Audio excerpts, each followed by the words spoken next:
Thank you to Vandergraaf for sponsoring this month's edition of Road to Recovery. Visit their website for more information about the Vandergraaf drum motor, designed specifically for heavy industry applications.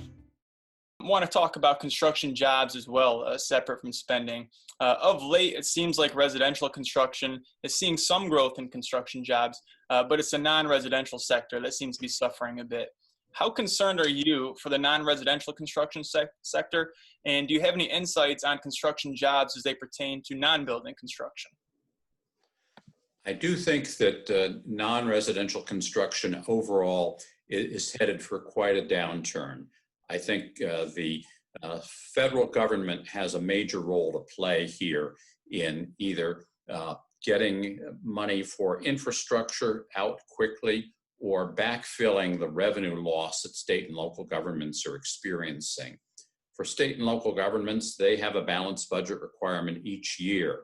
And with the revenue losses they've had, they have to find ways of cutting spending. It's always easier to defer or cancel a construction project that hasn't started than to lay off their own workers or to end a social safety net program. So that's why that federal money is really vital for keeping public spending going. On the private side, I think contractors are going to be at the back of the parade. Once the economy does pick up speed, it's really going to depend on owners of all types getting the finances back in place and getting the confidence that they need and will be able to use an additional facility. The fact that we had some reopening earlier in the year and then a pullback is pretty devastating for investment that's intended to last 40 or 50 years, as many building construction projects are.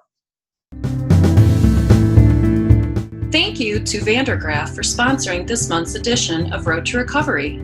Visit their website for more information about the Vandergraaf drum motor, designed specifically for heavy industry applications.